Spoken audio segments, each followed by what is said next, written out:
guys? This is Wally and Justin back for a new rumors discussion episode where we were talking about this last night, and it seemed to us that we have kind of cracked something that not many people are talking about in regards to the whole Alberto Del Rio and Rey Mysterio situation. And it's plain and background. Simple. But before we get to that, the brief background for anyone who hasn't really followed it, hasn't heard much of the story. Supposedly, because I know they're putting out a lot of different stories, Del Rio's doing interviews, and then WWE has said what they've said. So basically, Del Rio got let go because of a confrontation backstage that resulted in unprofessional conduct that may or may not have been related to a racially insensitive joke somebody made. Supposedly, with all as I said, may or may not be. With all due respect to all parties involved. And what has come out officially is that according to what was said, I guess, at some press conferences down in Mexico, Alberto Del Rio has clearly come to some kind of working agreement with AAA. Which isn't really much of a surprise. And he would. No, and he has also stated that he's unable to wrestle in the United States for 1 year, which some people, different sources are saying that's because the whole incident caused him to be in breach of his contract. Yeah. Which has basically allowed them to tie him up legally for a year. And I guess that, from what I've found, that I guess is pretty standard with what WWE has done with a lot of people's contracts. And if they're in breach, then they're not legally permitted to wrestle or engage in mixed martial arts competition or anything of that sort for 1 year. And I guess it doesn't apply to Mexico. Will he wrestle down there within the next year? I don't know.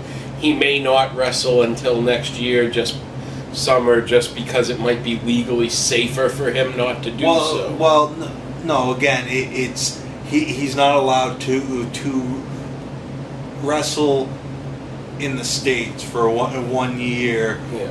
Whereas usually it's he wouldn't be allowed to go like to TNA and do a pay-per-view. Yeah. Now type of thing. He wouldn't be able to have television exposure, but basically, by the way that it sounds, is he's not even supposed to go and work indies in the U.S.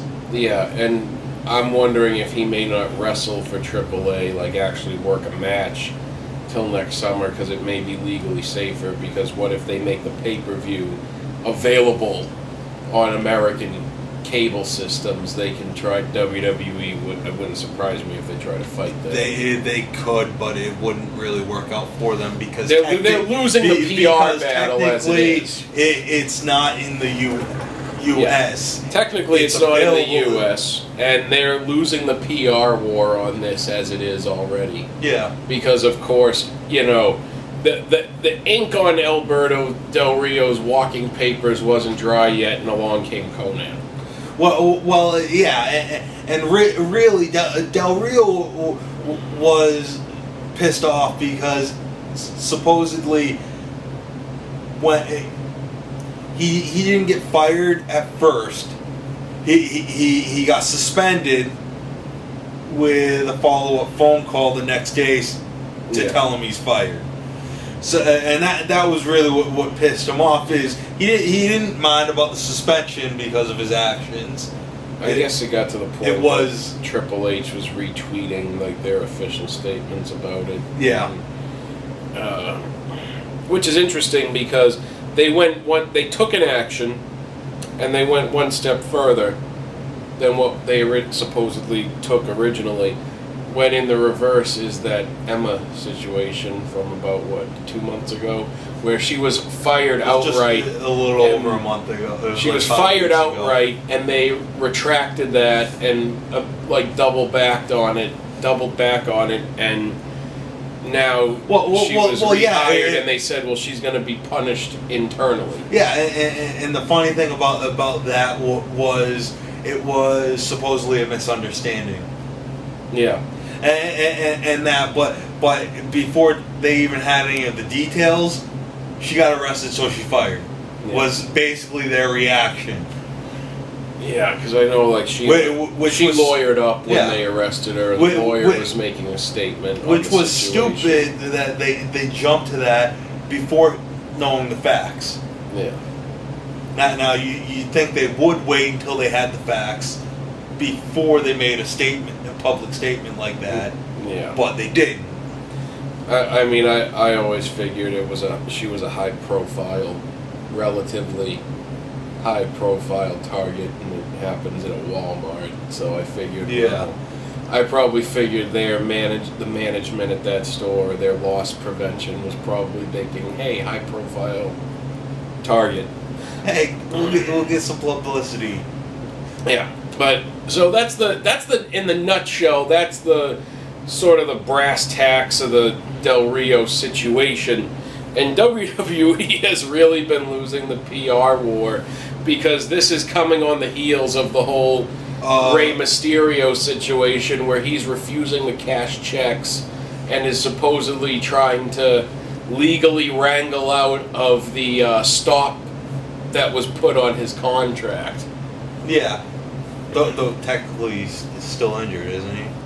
He's still injured, but his contract would have expired, and they decided to essentially do an automatic extension without his approval.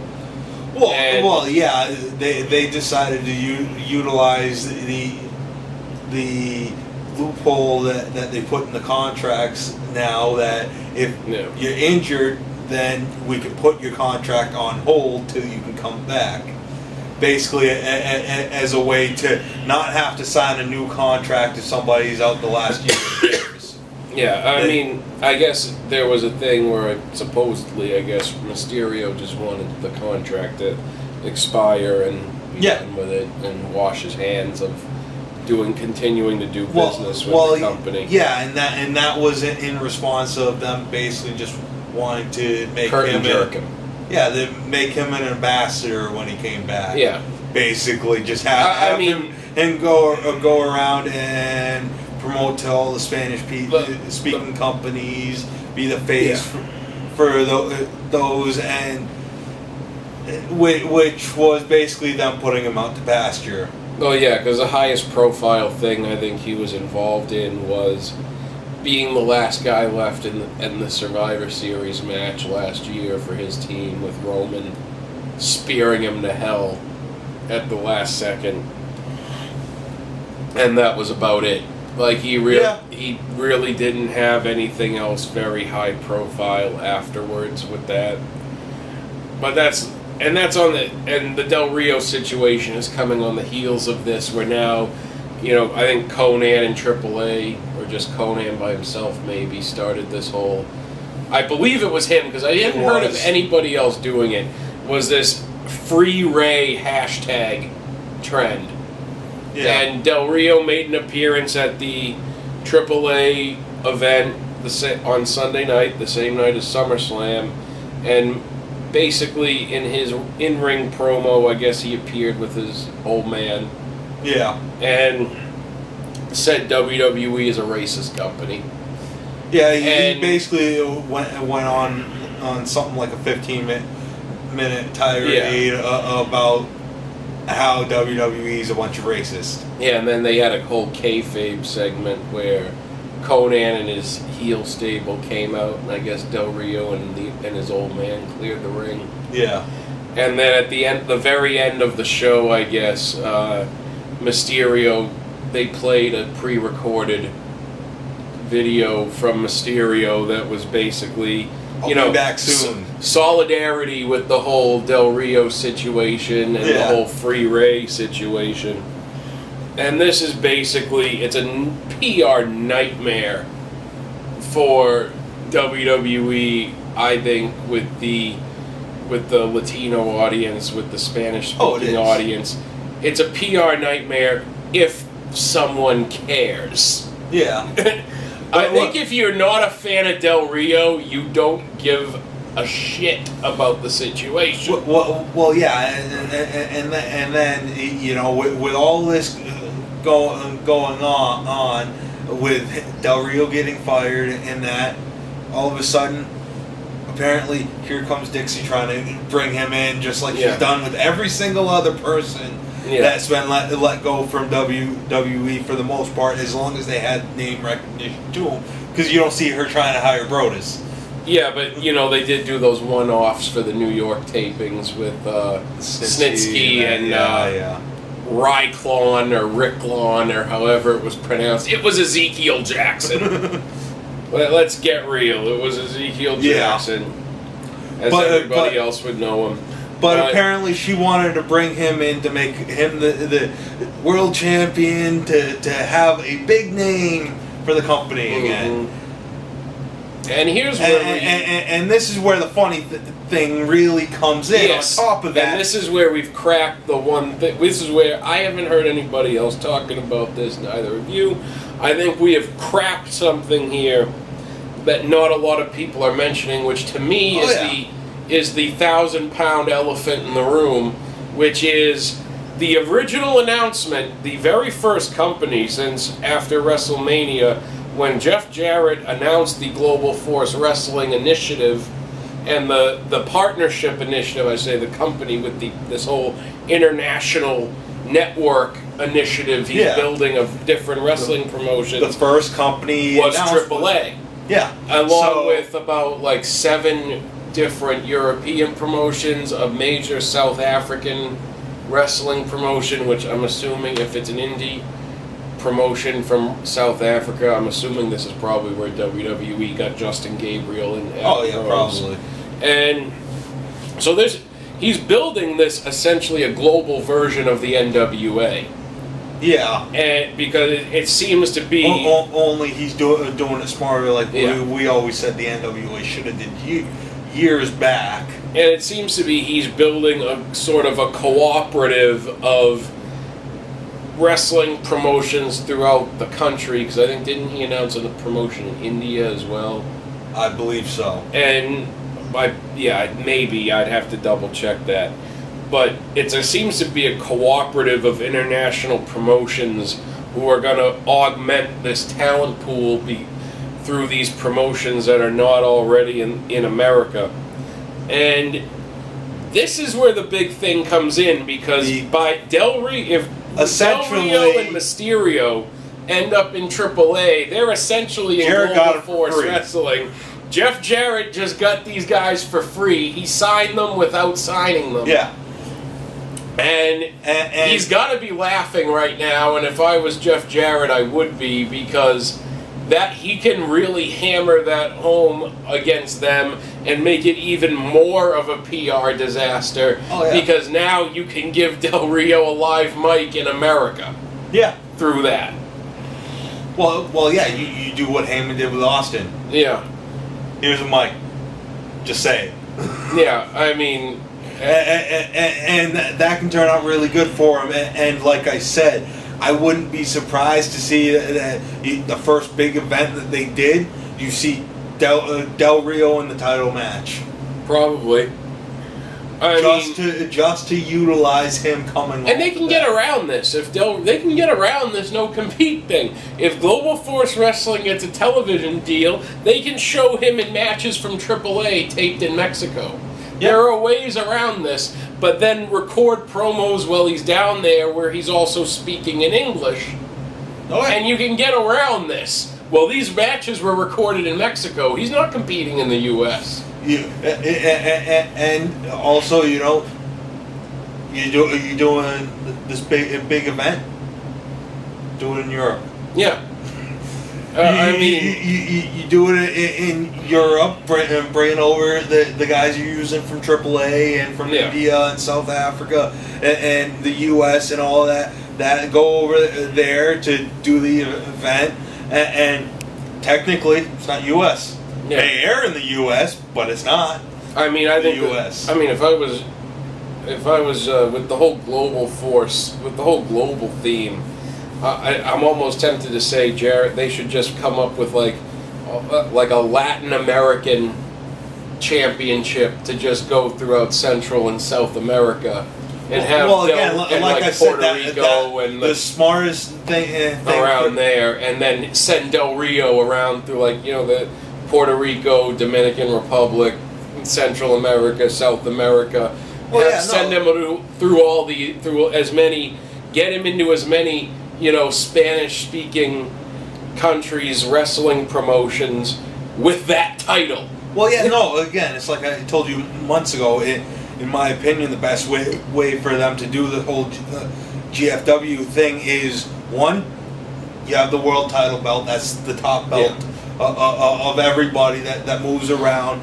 But you also have your Latin American belt, your European belt, and your African belt. They get Indonesia and Japan and shit. Then you have your Asian belt and your Middle Eastern belt for India and shit. And you have all these, and they're the secondary belts basically, because they're basically your representatives in all these different companies. I have a feeling whether you're there or not at that show. I mean, I have a feeling that if Global Force Wrestling is successful, and I imagine it would be, I really think you're going to see a lot of these promotions, for the most part, that are involved will probably eventually phase out their heavyweight champions. Oh yeah, it very well could. Eventually And that's what I mean. At that place, one world champion. And at that time, then the Latin American title technically becomes the AAA the AAA heavyweight championship, but then the world title. I mean, I'm sure they won't even need to do something like have regional-based titles, because I'm sure they'll just use the AAA title throughout everywhere they can possibly send Del Rio. And I think if he can wrestle there before that year is up, then I don't doubt that AAA is going to make him their heavyweight champion, or I don't know, whatever they call the title. I don't really follow a lot of international promotions. No. I know that you have I know some promotions do come up with some names for titles that I find rather silly, like I don't even know what they're still doing, but that Dragon Gate USA promotion giving the belts names like the Open the Gate of Victory title or whatever. Yeah, I've never really watched Dragon Gate, but no. Again, and my idea behind them doing the regional belts and shit is, say you got an Indian talent that wins the Latin America one. Well, then he's over in AAA defending that one, going all around to all the different places that they perform, that AAA performs, and basically that's part of the talent exchange, is that if you win that title belt, then you go over to that area and you work that until you lose it. Yeah, and this seems to be something that nobody's really hitting upon for no good reason, and I don't know why. This seems to be an aspect of his situation that's being largely ignored. Well, yeah, exactly. It is, and it's either because people just haven't realized it, or because they're either completely oblivious, or they they want to not talk about it. Yeah, and I don't know, maybe, because I don't think Jarrett has announced a deal with any Japanese wrestling promotions yet. I can't remember. Maybe they did, maybe, I don't know, I could have sworn maybe there was talk at one point that there was a deal with New Japan.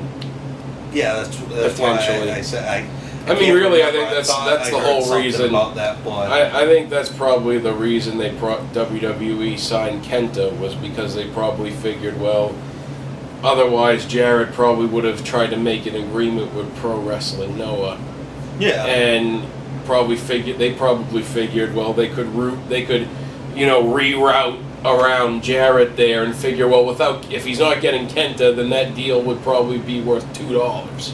Well, yeah, and again, this goes along my point of if GFW does their first big event, Del Rio's in there because I guarantee they'll have it'll be like a 6-pack match with Del Rio representing Mexico and AAA, and then you got the U.S. person and you got European person, South African, Indian, and have that be for doing the belt, the world title, and I think if they did something like that, it'd be great because you are going to be coming right off the heels of the Del Rio thing, because it doesn't matter if it's 6 months away or not even. Yeah, I mean, it's still going to be a big enough deal that you can play it up. I'm sure he's going to be bringing in guys like AJ Styles, Daniels, Kazarian, so on and so forth. Yeah. I mean, who knows? I know Bully Ray is supposedly finished with TNA, supposedly. Who knows what's going to happen with that? I don't think he's going to show up back in WWE. I think he'll end up doing business with Jarrett. Probably. Well, like I was saying, he has been saying for months he'd like to go back to WWE, but so they have to give him a call. Yeah, and so is Angle. And you may want to, but that doesn't mean they want you back there. Yeah, if they signed a deal with you at this point, like with Angle, it'd probably be a Legends deal with Angle because he won't pass a physical in WWE with their standards. I don't believe their new standards. No, and the only reason they'd be wanting it back is to utilize. Yeah, and Bully Ray, they'll probably figure he's too old to be worth their trouble to sign back. And like I said, I know they still have the Hall of Fame thing for Bound for Glory with him and Devon. They're probably obligated to still attend that, even if he's done. Possibly, depends on how they had that written. Yeah. Because it could have just been assumed that they... I guess supposedly very little information has been given out about Bound for Glory, even to some of the talents, as far as transportation. Well, that's what they were saying. There's not really any plans for dates moving forward that the talent knows about past September 17th. So past the end of this month, I think, because they. Well, no. What I was reading the other night, it said September 17th was the last official day that they knew. They canceled live events. Yeah, because they canceled live events for the end of the month up to the Spike cancellation.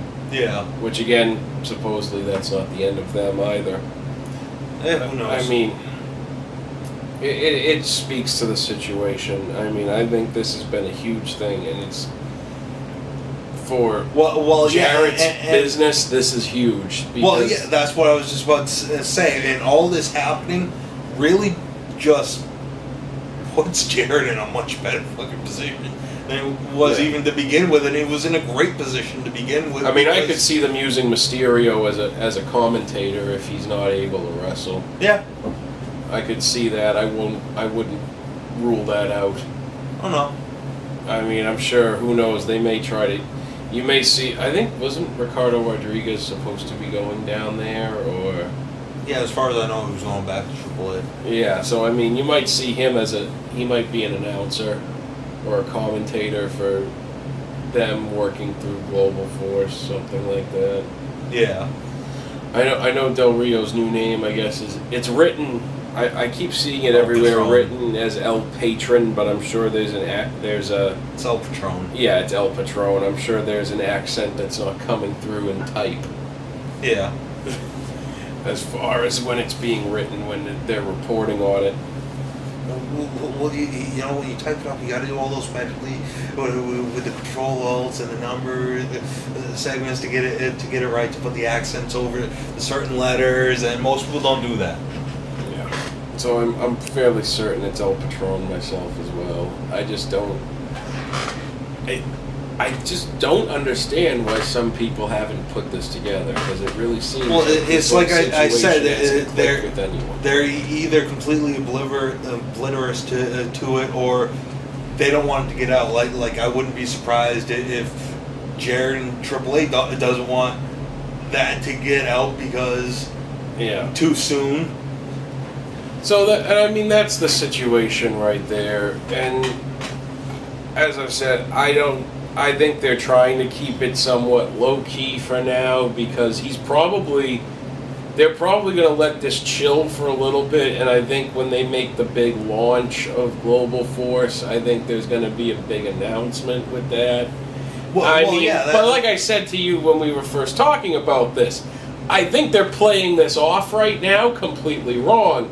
They should be down there. Jarrett should be down there with his people having a fucking press conference, shaking hands with Del Rio and his old man, shaking hands with the president of AAA. They should be taking this situation and shoving it completely up WWE's ass. And they're not. But they want the Luger effect. Yeah, I think so. When he walked off WWE live event straight into Nitro. Yeah, but I think and I mean, I don't necessarily think that's the best way to do it when there's no show. Be a while. Yeah, when there's no show right now, I think it's kind of pointless. I think if the show was starting in like 3 weeks, I'd say they're playing it perfectly, but. Yeah, but right now it's like when there isn't no show next week, I'd say that's why I say you need to have something that you're going viral with, of you just really sticking this situation up Vince McMahon's ass, and that would really have done it. Well, yeah, but especially if you also imagine if you could also have Rodriguez and Mysterio as a part of that press conference, and hell, Conan will show up because.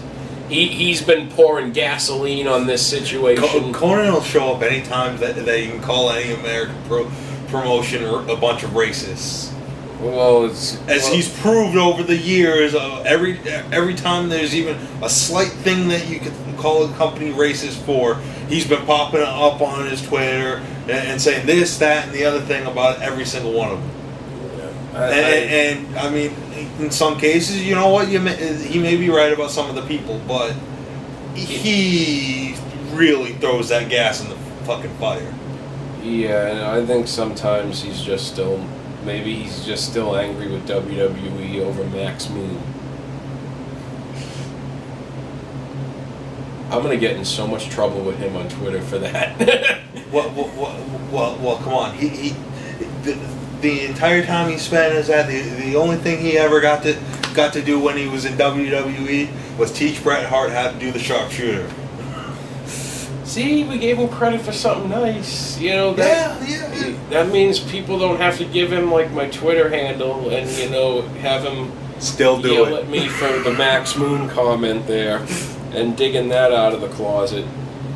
I'm gonna get so much heat from him on Twitter if that makes it to Conan's attention. I can just hear it now.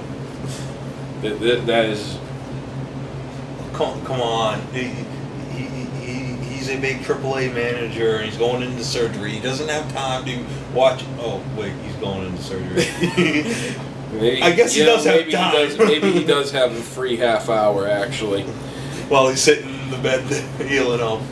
Yeah, you know what? I really, it's funny to me, but at the same time, it's like, no, nothing's going to come of this. I'm not going to go getting yelled at by somebody who's actually well known on Twitter when we have 6 subscribers or something at this time.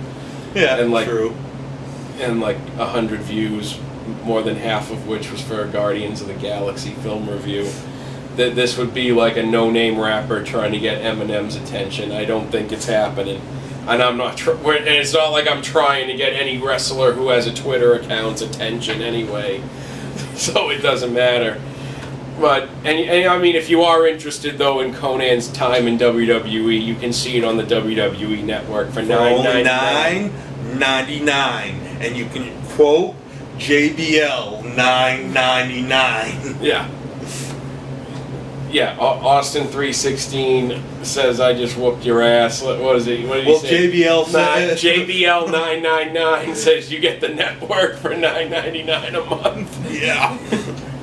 So yeah, you can see Max Moon in all his glory for $9.99 a month.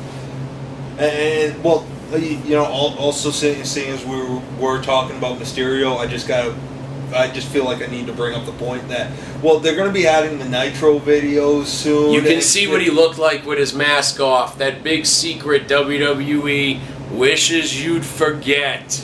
Which right now you can, but I mean on the pay-per-views, yeah, on the pay-per-views you can. Just WCW pay-per-views any time from when did it happen? March of wasn't it '99? Was it like Nash who unmasked Mysterio too? Yeah, it was. They were doing the Davey versus Goliath. Yeah, it wasn't like a mask versus hair match or something. Yeah. It was what I want to say, uncensored '99. Basically, anytime after that, you can see Ray without his mask, and it's kind of funny because he looks more like a child. Yeah, than just his height makes him look. He really never. Yeah, he was one of those guys. It's like he unmasked, and it's like that's it. Yeah, the same thing when I think Juventud Guerrera unmasked. Juventud unmasked, and it was. And Psychosis did too eventually, didn't he? Yeah, at one point, yeah, he did. Oh no! Wait, who was it that Juventud Guerrera tagged with in WWE? Wasn't it Psychosis? Or was it Super Crazy? They both were there. Yeah, they both were there around the same time. I think wasn't it in WWE that Psychosis unmasked? I think he worked without a mask in WWE. Yeah. Yeah. Well, I think actually when Super Crazy first went to ECW, wasn't he still wearing a mask then or something? No, I don't think Super Crazy wore a mask in ECW, but didn't wear one in WWE.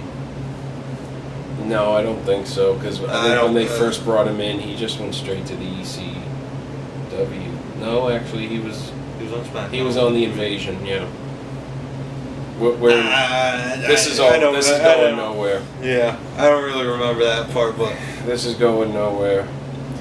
But yeah, so I mean, overall, I'm interested to see where they go with it. And remember, you can relive all of Alberto Del Rio's WWE matches on the network for only $9.99. Yes. In case Triple H and Stephanie and JBL and Michael Cole haven't told you enough in the last 3 weeks. Yeah. Or Hogan. Seeing as they had to have him come on just to say $9.99, $9.99, $9.99 to open up SummerSlam. What was that? $9.99. Okay. Yeah, but back with, just to finish off with Del Rio, I think they got something here, and I'm really interested to see how it plays out. Oh yeah. Because I think there's a lot more going on with that than a lot of people are aware of right now. Well, yeah, and again, like I said before, the smartest thing Jarrett could do at this point, with having the Del Rio tie and shit, trying to figure out a way to bring Punk back. Yeah. Because you put Del Rio and Punk in that main event match, my God, will Twitter blow up and every fucking thing else. Well, yeah, and it's like I said, Del Rio that's a legitimacy thing for GFW, and that's going to be huge. As soon as they can use him through AAA, that's going to be huge. Oh yeah. But so that's really about all there is to say with that situation, and that's our alternative take on it that I don't really see getting out there much elsewhere. So, like, comment, share, subscribe, all of that fun stuff. We would really appreciate it, and we will see you all next time.